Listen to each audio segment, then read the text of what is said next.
Salut tout le monde, j'espère que vous allez super bien. Moi j'ai attendu ce moment toute la journée, donc là je peux enfin me poser, j'ai ma tarte qui est au four. Pascal il va pas tarder à rentrer, donc j'ai encore quelques minutes et je tenais vraiment à passer par ici. J'espère que tout le monde pète la forme, que vous vous sentez super bien. À nouveau, bienvenue sur cet espace de yoga libre pour éliminer les blocages. On en a marre des blocages. On veut de la liberté dans tous les sens, corporellement, mentalement, émotionnellement, financièrement aussi. Donc, du coup, moi, je suis super bien. Voilà. J'ai eu une très très belle journée. Bon, elle n'est pas encore finie, mais dans tous les cas, je tenais à passer par ici pour faire un petit retour d'expérience par rapport à la dernière vidéo, la loi d'acier de l'univers, la loi des causes et effets, où je vous avais partagé l'importance de comprendre vraiment ce concept que toutes les causes sont mentales. Bon, figure-toi que, encore une fois, il faut être la meilleure ambassadrice de ce qu'on est en train de prêcher. Et j'ai eu quelques expériences super intéressantes par rapport à ça, avec tous ces sujets de la procrastination qui me poursuit, que c'est une habitude que je veux vraiment laisser derrière moi. Et du coup, j'ai eu une approche beaucoup plus simple, parce que moi je suis quelqu'un de simple, j'aime bien la simplicité, je trouve qu'on se prend trop le melon. Et du coup, voilà, j'ai appliqué cette loi de cause à effet. La cause de ma procrastination élémentale. Donc, encore une fois, tout simplement, j'ai switché la pensée, la loi de la substitution. Et je l'ai eu concrètement hier et ce matin où, quand je devais pratiquer, je me suis dit, oh là là, bon, 2 heures, ok, ça va être dur, ça va être long, il est tard. Voilà, toutes les excuses mentales qu'on se trouve. Tu dois connaître, voilà, aussi bien que moi, des choses qui, finalement, tu peux te dire, c'est précisément le bon moment pour me mettre à pratiquer, je vais me sentir super bien. Donc, j'ai appliqué ça. Voilà, je me suis dit, ok, il faut que j'intègre ce concept, que toutes les causes sont mentales, que les pensées ne sont pas, tu vois, figées dans le marbre. Ça aussi, je pense que c'est quelque chose qu'on a vachement beaucoup de mal, on comprend le concept, mais l'idée que nous nous faisons de nos pensées, c'est des trucs rigides, une pensée blindée ou un truc comme ça. Alors que pas du tout, tu vois, il faut accepter, je pense que le premier pas, il est là, accepter tout simplement que les pensées, nos idées, c'est que ça, des pensées ou des idées qui peuvent être modifiées, changées dans l'espace d'une autre pensée. Et moi, j'ai appliqué ça et c'était incroyable comment tout de suite, j'ai senti le changement à l'intérieur de moi. Parce que souvenez-vous, les pensées déclenchent des émotions. Hein. Tu penses et tu te sens. Et donc, du coup, si tu te regardes en train de, ou tu t'observes en train d'avoir une sensation, tu vois, de lourdeur, de procrastination, de fainéantise, de voilà, quelque chose de pas très positif, on va dire, bah, tout simplement, observe quelle pensée d'origine est en train de donner naissance à ça et va là, va à la source. On est vraiment toujours habitué à guérir le symptôme, mais pas vraiment la source du problème. Et dès que j'ai compris, en tout cas dès que j'ai expérimenté concrètement, parce que tu vois, le blabla c'est très bien, mais concrètement, j'ai fait le choix de changer ma pensée. Et tout de suite, tu vois, la sensation, le sentiment que j'ai eu à l'intérieur de moi, c'était l'opposé de comment je me sentais. Et ça m'a fait prendre conscience aussi de la facilité qu'on peut exercer sur nos émotions, juste en comprenant ce concept très basique. Les émotions, c'est le résultat de nos pensées. Et donc, du coup, j'ai appliqué cette loi de la substitution. J'ai laissé filer cette pensée de procrastination, de limitation, d'empêchement, de c'est difficile, c'est inaccessible, tout ce que tu veux. Et je l'ai switché avec une autre pensée et le résultat, c'est que tout simplement, je me sens super bien. J'ai réussi à finir tout ce que j'avais prévu de faire. Parce qu'à chaque fois, dès que je voulais finir quelque chose, il y a la petite pensée qui vient, tu vois, t'empêcher d'aller au bout. Et du coup, rapidement, loi de la substitution, allez, c'est maintenant, c'est le bon moment, il faut le faire, ça me fera du bien. Et vous savez quoi? La sensation que j'ai eue, c'est une baisse de stress, mais extraordinaire. Et c'est là où je me suis aperçue que pas mal de fois, notre stress est créé par notre incapacité à finir les choses dû à nos pensées de procrastination. Que quand tu vas au bout de ce que tu as pensé et tu le mets en place et jusqu'à ce que tu l'as pas fini, voilà, tu passes pas à autre chose, bah tout simplement, tu vois, c'est comme si tu faisais un nettoyage à l'intérieur de toi. Moi, j'ai senti vraiment ça, des choses qui me prenaient la tête mentalement parce qu'elles s'étaient inachevées, parce que j'étais en train de procrastiner par cette pensée que si t'es dur, que si plus tard, que si j'ai pas le temps, voilà, toutes ces excuses qu'on s'invente. Bah, dès que j'ai enlevé cela, bah, ça a roulé, mais vraiment comme sur des roulettes. Voilà, c'est le cas de le dire. Et donc, du coup, tu vois, je me suis rendu compte, je pense que je vais partager ça avec vous parce que ça peut vous aider, que c'est normal d'avoir des résistances au départ. Moi, j'ai eu un de mes coachs en bourse, quelqu'un de très sage qui nous parlait de la résistance au niveau de la tête, nos résistances mentales. Et il avait une façon très simple d'expliquer cela. Il associait, tu vois, nos pensées, nos programmes, nos habitudes comme quelque chose de vivant. Et quand tu essayes de tuer quelque chose qui est vivant, bah, tout simplement, ça résiste. Voilà. Tu vois, les pensées que tu as accumulées, que tu as nourries, ils veulent pas arrêter d'exister. Donc, il s'exerce une résistance. Tu vois, c'est comme si demain, on essayait de te faire quelque chose, bah, tu vas résister, tout simplement, parce que, bah, tu veux vivre, tu veux être là, tu vois. Donc, les pensées, c'est pareil.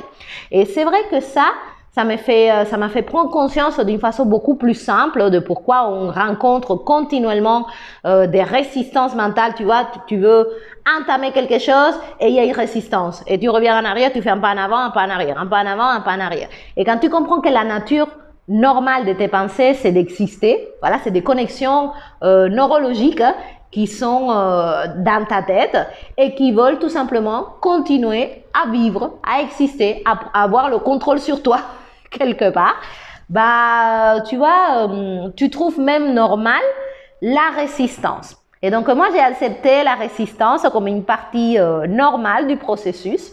Et la clé qui m'a aidé à passer au-delà de cette résistance, c'est cette loi de la substitution où je change une pensée par un autre. Et tout simplement, ça m'a donné beaucoup plus de facilité pour faire ce que j'avais à faire. Et donc, le sujet d'aujourd'hui, c'est une autre loi que pour moi, c'est une des plus importantes. Quand elle est utilisée dans le bon sens, elle s'avère merveilleuse, mais quand elle est dans l'autre sens, elle nous pourrit la vie. Et la loi mentale qu'on va approcher aujourd'hui, c'est la loi des croyances. Donc, c'est très intéressant comment toute notre vie, je vous invite à réfléchir sur ça, comment toute notre vie est dirigée par nos croyances. En fait, tu te rends compte, quand tu observes un petit peu comment tu te comportes, comment tu as évolué dans ta vie, que aujourd'hui, on est le résultat de nos croyances, tout simplement. On croit être ci, ça, beau, belle, moche, gros, intelligent, con, peu importe, tu vois. Toutes ces croyances qu'on a accumulées dans notre tête, à la fin, ça prend un pouvoir, ou on va dire une énergie, qui leur est propre et qui, du coup, ont le pouvoir de transformer notre vie. Dans le bon sens, quand la croyance, elle est bonne, dans le mauvais sens, quand la croyance, elle n'est pas très positive. Et donc, tu vois, moi, je me suis posé la question de pourquoi j'avais autant de mal à aller au bout de quelque chose, à finir quelque chose. Et je me suis aperçue que j'ai toujours nourri cette croyance, que j'étais feignante et paresseuse. Parce que quand j'étais petite, quand je suis arrivée à l'école des danses, il fallait faire beaucoup d'exercices et j'avais beaucoup de capacités physiques. Donc, du coup, disons que je m'impliquais pas trop, tu vois. Et du coup, tous les professeurs disaient, ah, Liliette, elle est feignante, elle est feignante, elle est feignante. Et c'est quelque chose que je me suis approprié. Alors que plus tard dans ma vie, tout simplement, c'était pas vrai, tu vois. J'ai beaucoup de capacité à aller au bout des choses, à les faire rapidement. Mais cette croyance limitante par le fait que j'ai acquis en étant petite a conditionné tout de suite ma façon de me percevoir. Et tout simplement, j'ai décidé de me détacher de cette croyance parce qu'elle ne m'appartient pas. C'est la vision que d'autres personnes avaient sur moi. Et aujourd'hui, je ne suis plus petite, hein, voilà. J'ai grandi, je ne suis plus à l'école des danses. J'ai décidé d'arrêter de m'identifier avec cette fausse croyance que j'étais feignante. Et la loi, effectivement, de la substitution, ça m'aide beaucoup. Je vois comment on peut, tu vois, porter dans notre vie des choses que tout simplement, c'est pas nous. Parce que on les a intégrées dans nos croyances. Je le vois énormément avec les personnes que j'accompagne ou les personnes qui venaient dans les séances de yoga quand on avait le studio en présentiel, que la première chose qu'ils te disent, ah, je suis pas souple. Ah, je suis très raide. Ah, je suis ci ou ça. Ah, je suis pas capable. Et la vérité, c'est que, bon, certes, tu as un peu de raideur, tu as un manque de mobilité, mais pas autant que la perception de la personne. La personne, elle a tellement intégré ce principe qu'il est raide, qu'il est, je sais pas flexible, qu'il n'a pas de force, qu'il peut pas faire ci et faire ça, que même en lui démontrant avec A plus B que tu es capable de le faire, bah, la croyance, elle persiste. Pourquoi? Parce qu'elle veut vivre, tout simplement. C'est une pensée que nous avons nourrie et qui ne veut pas nous quitter. Et donc, c'est intéressant de comprendre comment nos croyances définissent notre réalité. Voilà. Peu importe ce que tu crois de toi, finalement, s'avère être toujours vrai. Si tu crois être capable de faire quelque chose ou d'être quelque chose, de devenir quelque chose ou quelqu'un, bah, ça va être une réalité. Et de la même façon, si tu crois plus profondément de toi que tu n'es pas capable, que tu mérites pas, que c'est difficile, que tu n'es pas souple ou peu importe, bah ça aussi, ça devient ta réalité. Donc, c'est super flippant de voir comment nos croyances ont le pouvoir de nous mener dans des directions complètement opposées dans notre vie.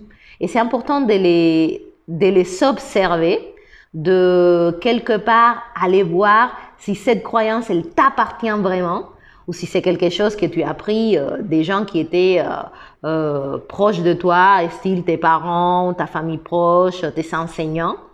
Et observer si finalement, c'est pas une croyance qui, tout simplement, elle t'appartient pas. Tu n'es pas comme ça, tu vois. Tu as adopté cette idée et tu l'as tellement nourrie que du coup, tu la trouves naturelle, alors que finalement, peut-être pas. Et ça fait un énorme changement de juste accepter, encore une fois, que nos croyances, souvent, les gens, ils s'appellent ça notre personnalité. Je suis comme ci, je suis comme ça. Et ils se ferment vraiment au changement parce qu'on croit. On croit tout simplement que, comme depuis petit, je me comporte ou j'ai un schéma de pensée qui est comme ça, bah, que ça ne peut pas être changé. Alors que une idée, une pensée, un comportement, ça reste ça. Une idée, une pensée et un comportement. Tu peux facilement les transformer. Mais il faut, à mon avis, par rapport à ce que je ressens sur moi-même, il faut accepter que c'est quelque chose de malléable, que c'est quelque chose que tu peux transformer. Parce que sinon, tu vas torter à un mur, à une porte blindée en permanence. Accepte le fait que tout ce que tu as pu croire, c'est pas forcément la réalité en entier. Que peut-être il y a d'autres parties ou peut-être tu as d'autres croyances que tu sens que c'est mieux pour toi d'avoir ce genre de croyances et que tu t'empêches juste de les nourrir pour que ça prenne sa force propre, tu vois. Moi, j'ai beaucoup de personnes qui sont convaincues de ne pas pouvoir faire certaines choses, alors que moi, j'ai la croyance opposée. Et c'est ça qui fait que quelque part, j'arrive à mener les gens au-delà de leurs croyances, parce que moi, je ne suis pas convaincue que tu peux pas, que tu n'es pas souple, que tu n'es pas fort. Voilà, peut-être il faut prendre, tu vois, des schémas différents, mais j'ai la croyance, je veux croire que tout le monde peut y arriver. Et le plus dur, je pense, c'est qu'on a beaucoup de facilité de croire par rapport à l'autre, mais à la fin de la journée, ce qui a vraiment de l'importance, c'est les croyances que tu as par rapport à toi. Et là, c'est l'autre côté de l'omelette. Voilà. Et donc, observer quel genre de croyances tu as sur toi. Parce que finalement, tu ne vis qu'avec toi, tu es avec toi.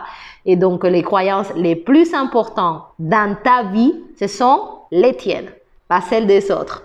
Et accepter le fait que la loi des croyances, de la même façon que tu décides de croire quelque chose de négatif, tu as la possibilité, le choix et pour moi presque le devoir envers toi-même, le compromis, l'engagement avec toi-même, de pouvoir penser différemment, de pouvoir penser que tu es capable, que c'est super facile, que c'est ta vraie nature, on va dire, d'être de cette façon-là et pas de l'autre façon, que tu peux t'identifier à une nouvelle croyance.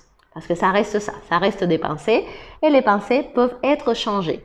Et donc, je vais continuer à creuser un petit peu ça parce que je veux vraiment me détacher de certaines croyances que j'ai acquis comme faisant partie de moi, alors que non, tu vois, pas du tout. Et les observer, ça fait du bien parce que le premier pas pour pouvoir transformer tout le monde, c'est de prendre conscience. Si tu n'as pas envie d'observer les bonnes croyances, les mauvaises croyances, bah, tout simplement, tu n'es pas conscient. Elle continue à gérer ta vie, à t'emmener peut-être dans le bon chemin, peut-être dans un moins bon chemin. Donc, c'est important de prendre conscience. La conscience, observer pour pouvoir prendre conscience, c'est le premier pas. Si tu vois pas, on peut te dire tout ce que tu veux, tu peux entendre tout ce que tu veux. Bah voilà, ça n'a aucun impact. Voilà. Et donc, du coup, ce matin, quand j'ai hésité, quand j'étais tentée par cette pensée de procrastination, je me suis dit non, je vais aujourd'hui créer une nouvelle croyance. Que pour moi, c'est simple de me lever, mettre mon tapis par terre, faire mes 2 heures de pratique, parce qu'à la fin, je me sens tellement bien, tellement avec les idées claires, tellement en paix avec moi-même, alignée avec moi-même. Donc, ce temps que j'ai passé avec moi, bah, heureusement que j'ai pas suivi l'autre pensée qui allait me ramener quelque part de pas très positif. La même pensée que j'ai eue, où j'ai hésité à m'asseoir ici et à partager cela avec vous. Et je me suis dit, non, Liliette, partage-le parce que ça peut aider vraiment quelqu'un de comprendre que les pensées, c'est pas un béton armé. Hein. C'est quelque chose qui peut être modifié avec beaucoup de facilité si tu décides que ça devient facile. C'est un peu comme la souplesse, c'est un peu comme changer des traits de comportement. Voilà. Il n'y a rien de plus facile que de changer des traits de comportement une fois que tu as accepté que c'est facile de changer des traits de comportement. Tu vois, que tu n'es pas obligé d'être con jusqu'à la fin de tes jours ou d'être, je sais pas, d'une certaine façon. Si tu sais que c'est pas bon pour toi, tu as la possibilité de changer. Les croyances ne sont pas figées. C'est juste ça, des croyances. Et ça dépend quel genre de croyances nous nourrissons. Ça dépend de la réalité que nous voyons autour de nous. Donc voilà, la loi des croyances. Pose-toi la question, est-ce que ce que je crois sur moi, c'est vraiment ce que j'ai envie de croire sur moi? Est-ce que je me ferme à avoir d'autres types de croyances qui seraient beaucoup plus positifs pour moi? Parce que seulement comme ça, tu vas te rendre compte que nous sommes en même temps nos croyances parce qu'elles déterminent notre réalité, mais on est plus que nos croyances et donc tu peux les changer et tu peux adopter des nouvelles, tout simplement. Aussi facilement que tu as décidé de penser que tu étais d'une certaine façon, tu peux décider de penser que tu as la capacité d'être d'une autre façon. Donc voilà les amis, ça m'a fait du bien de suivre mon plan de la journée, de vraiment prendre le contrôle, d'arrêter au moins pour aujourd'hui, dans la plupart de ma journée, d'être dans la loi de l'accident, de revenir à la loi de contrôle, observer mes pensées, me poser la question, est-ce que cette pensée-là, elle est positive, elle est négative, est-ce que ça m'apporte, est-ce que ça me rapproche de mon objectif ou pas? C'est encore un travail qui doit être approfondi parce que les pensées ont la peau dure, ils veulent exister. Donc si tu as toujours pensé d'une certaine façon, un peu, tu vois, défaitiste ou c'est dur ou c'est compliqué ou etc., bah oui, ils vont lutter pour rester dans ton coco. Donc voilà, attends-toi à la résistance. Plus tu observes la résistance, plus tu te dis, ah ouais, je suis dans le bon chemin. Mais rappelle-toi, c'est simple si nous acceptons que ça peut le devenir. Donc, je vous embrasse, je vous souhaite une super journée. N'hésitez pas à prendre contact avec moi.